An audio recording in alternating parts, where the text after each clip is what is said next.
What is up, everybody? Welcome back to the Didn't Ask podcast. As always, I'm your host, Djimon, and today I will be diving back into the world of Reddit to see what the people asked Reddit and didn't ask me.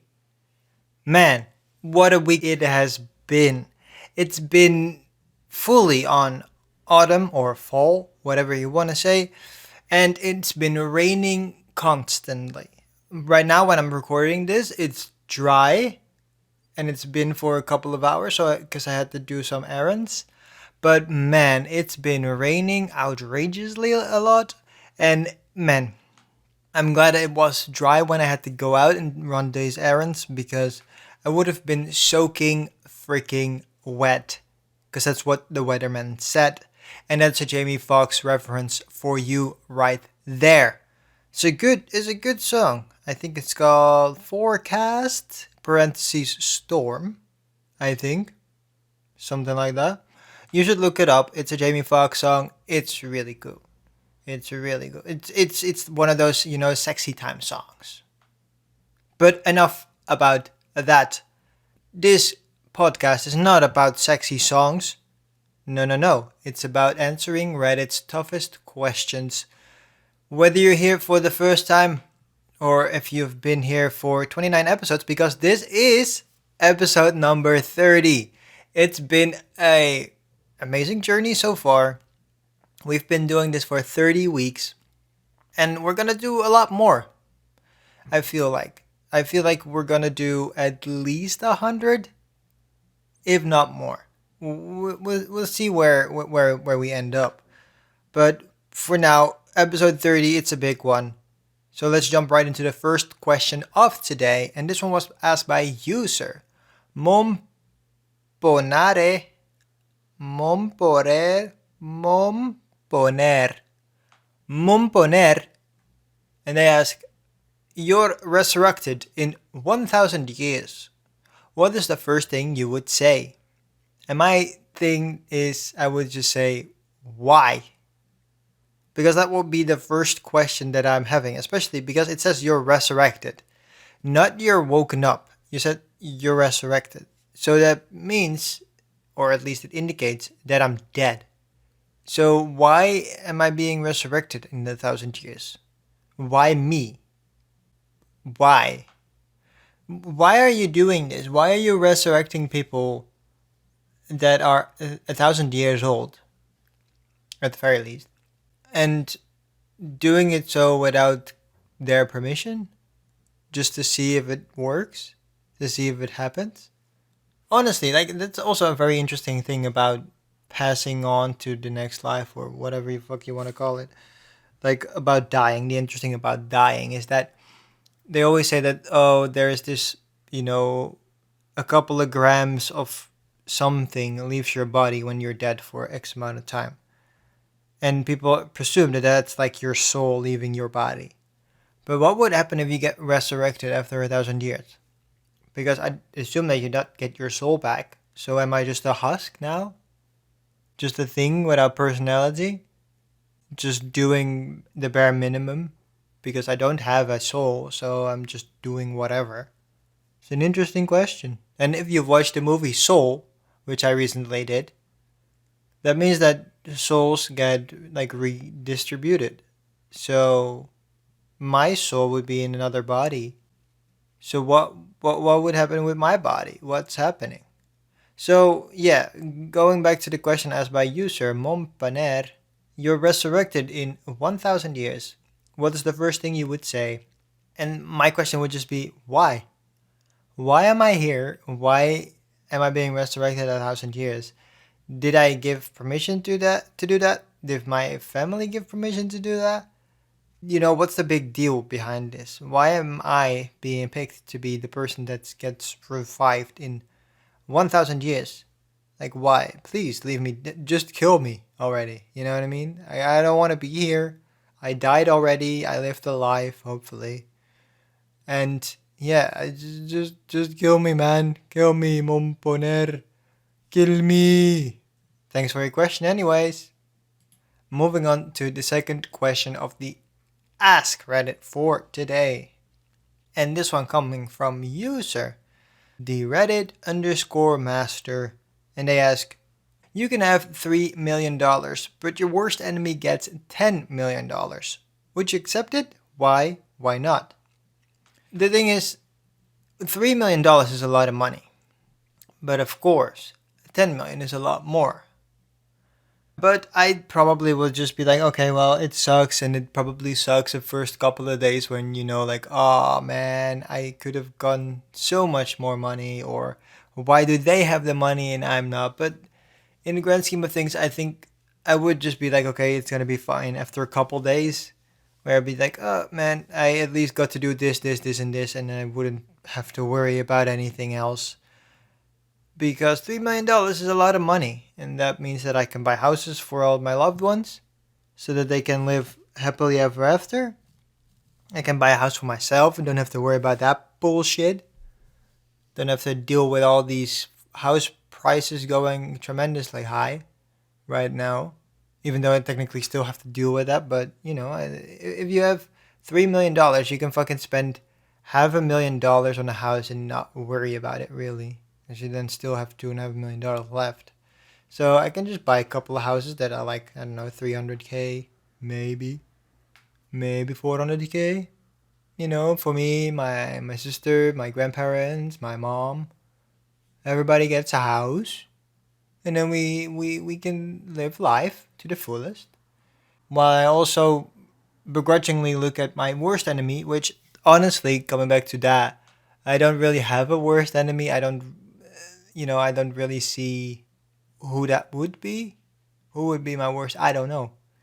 It probably, the thing is with this question, it's funny because it's like your worst enemy gets $10 million, and it's just like I don't know who the worst enemy is in my life, so that probably means that I don't really know, and then I go, oh cool, you won $10 million. Well, great, I won 3 million. That's great, fantastic, and then just move on with my life because I've other things to do, like spending the $3 million, not worrying about the 10 million, because the 10 million is not mine to begin with. So, coming back to the question asked by user D Reddit underscore master, you can have $3 million, but your worst enemy gets $10 million. Would you accept it? Why or why not? And of course, it's gonna be a little hard, but overall, I don't think I would have such a big issue with it, because $3 million is still a lot of money, and it would still suffice with all the plans that I'm having. So thank you for your question, the Reddit underscore master. Moving on to the third question coming from the Ask Reddit subreddit for today. And this one coming from user appropriate at 5471, and they ask, straight man of Reddit, what would you do if a gay/bisexual man asked you out? To me, I would just be chill. So this is a fun, interesting story where I went to a restaurant with my family for, I believe it was my grandparents' like anniversary dinner or some shit like that. I don't even remember anymore. I think it was that. But there was a gay guy outside, or like he was in the restaurant and then he went outside to smoke or some shit. And then we went outside as well to fill up the parking meter. And then when we came back, the gay guy was standing outside and he looked at me and he was like, yo, you're gorgeous. And I just didn't know how to handle the situation at that time. So it was really funny. But yeah, so at that point I was just like laughing and I was like, what the fuck? And it was a good compliment, of course. But at that moment I just didn't know how to handle the compliment, and I was just like, I first off never get complimented on anything, let alone by a guy. So that was really weird for me at the time. So right now, if somebody would be like, hey, would you like to go out on a date? I would be like, I'm gonna politely decline because I'm not into that. But thanks anyways. Because, again, I have never been in a real relationship and I've never really asked anybody out on a real date. So, yeah, for them to come up to me, that's a fucking big boon for them. because I would fucking never do that shit. I would be horrified to do that. So for them to ask a seemingly random person because they didn't know that I was straight, that's a big fucking undertaking. So that's really cool on them. But again, I would have to politely decline because you know I I'm not about that life. Not about it. Doesn't mean that I'm against it. I'm just not about that life. So I would just say, I'm sorry, but I'm not really into that. But thanks anyway for the compliment because it seems that, you're interested in me and that's kind of cool to me. I wouldn't be that weirded out. But again, the first time when it happened, when somebody said, like, oh my god, you're gorgeous, I was just like, what the fuck happened? I was so confused. But right now, I feel like I got shit under control. So I would just politely decline the offer. So, thank you. Appropriate at 5471 for your question. Was a good one. It was certainly a good one. Moving on to the fourth question of the Ask Reddit subreddit for today. And this one coming from user HDZ23, which I assume is Horizon. Oh, wait, no. I wanted to say it's students for Horizon Zero Dawn, but then I realized it's HDZ, not HZD. So forget what I said. You got 30 minutes to spend $10,000 in one store. Where are you going? The easy answer for me is MediaMarkt, which is a electronics store here in the Netherlands, and I believe basically across mainland of Europe. The closest thing to compare it from for the outsiders is Best Buy, where you can just you get your TVs, you get your consoles, you get your games, you get your fucking dryers and your fucking fridges and you name it. So yeah, I would go there if I had 30 minutes to spend $10,000 because yeah, I would immediately run to a new TV and buy an extremely big one and spend probably half my money. Then I would probably buy a new dryer for my mom, and because our dryer is getting a bit rinky dinky, so I will probably do that.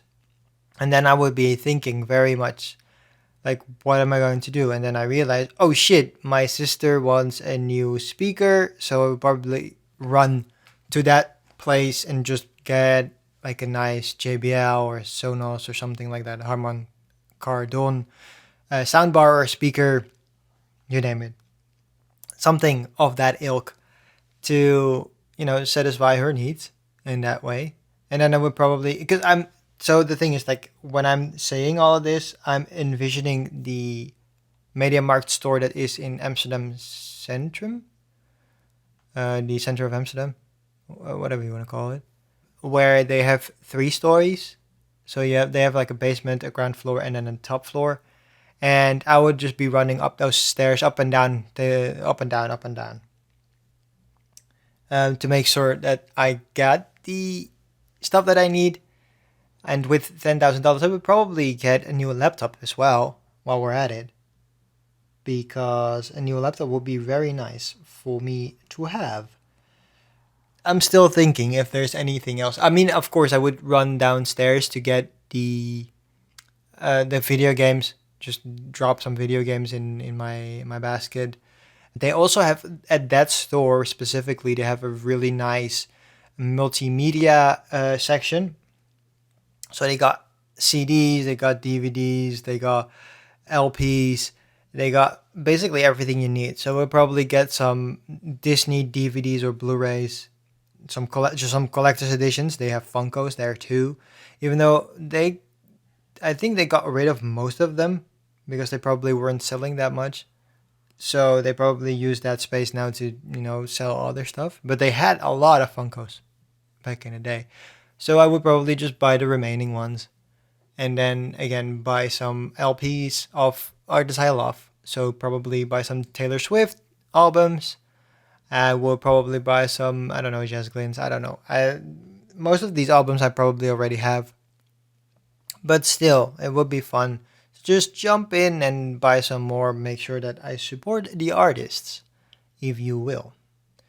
So coming back to the question asked by user HDZ23, you got 30 minutes to spend $10,000 in one store. Where are you going? And again, easy answer for me, it would be MediaMarkt. Again, comparable to a Best Buy in the US. I don't know what it's called in the UK, but you get the point. It's just an electronics store. They, have everything you need that is electronic. And for me, I would probably, get a new TV. That's the first thing I would do because that's probably also the most expensive thing, especially when you want to get those crystal clear LG OLED, with all the bells and whistles that you need, which is probably going to set me back like 2,000, $3,000 or euros technically, but you get the point. And then probably get a new dryer for my mother because our dryer is rinky dinky. Get some speakers for my sister because she asked for some, so that would be nice. And then I would run downstairs and buy all the multimedia shit that I need. So Blu-rays, games, music albums, you name it. But I would probably get all the collector's editions because I got the money for it. So thank you for your question, HDZ23. And now, going to the final question of the Ask Reddit subreddit for today. And this one coming from user Morses the Horse. Fantastic name. What's the last TV show you gave up on? It's really hard to pinpoint the TV show I gave up on. But when I saw this question, the first thing I was thinking about was Batwoman. So in season 1, we get introduced to Batwoman, which is played by Ruby Rose. And Ruby Rose wasn't having a great time on the show. She basically I think she broke her neck and that basically almost paralyzed her. And there were some other things. And of course, if you're doing a TV show, you're probably booked for most of the year. And especially when TV shows have 20 to 23 episodes that are all an hour, which means that you're probably just filming basically year round. And for her, it was just getting a bit much. So they wrote her off of the TV show and they put this other girl in there. And her name is blank. I'm blanking on her name right now. I think her name is Jafikia. I don't know. You can look it up. But anyways, so she took over the role of Batwoman. And they introduced her as a new character, luckily, because she's black and Ruby Rose clearly isn't. So they introduced her as a new character, but I just don't like the character. And I was just like, I'm going to stick this out, see what this show is going to do with her as the lead, and figure out things from there. But when I watched the whole season, I just fell out of love with the show. Like, the show is different and was always like, I don't know, at a different pace than all the other superhero shows that are out there. But, I could handle that. I thought it was cool. I thought it was fun. But when she took over the role, something to me was just missing. Things didn't fall into place like they should. There are so many parts of the show that I really like. The main bad girl, which sounds hard, but is Alice, which such a good actress. I don't know her actual name, so I apologize for that. But she is so good in playing the role that she's playing, and Alice is very much, it's like a Harley Quinn Joker-ish type character. So very wacky, but also like very thought through with everything she's doing, and she wants to cause chaos and stuff like that. So she's really good. And basically the whole team around Batwoman is very interesting and there are so many good dynamics. But for me, the main girl, Ryan in the show is her name, it just doesn't hit for me. So I decided to finish the season, especially because they announced Wallace Day was coming in to play Batwoman. So I was very excited about that because Wallace Day was, of course, in the show called Krypton, which I also really liked, but got cancelled after one season, which was also very sad. So she got introduced as the new and quote unquote improved Kate Kane, aka Batwoman. But she also got written out of this show like after, I don't know, what was it, 6 episodes, 7 episodes. So she's not coming back. So for me, there is very little now that I'm just like, oh, I want to see. So the thing is, like, I want to see how the Alice storyline ends, if it ever does, which I probably don't think it will, because Alice, again, is one of the best characters on the show. So at this point, I don't really think that they're gonna end it with her. But yeah, I just feel like I don't vibe with the show anymore. So I have written that off, and I'm gonna see what the reception is of the next season when that comes out. But for now, I think I'm just gonna be like, hey, fuck this. Like I have mentioned this before on the show, but superhero shows have a certain amount of seasons in them, and then after that, it just becomes stale.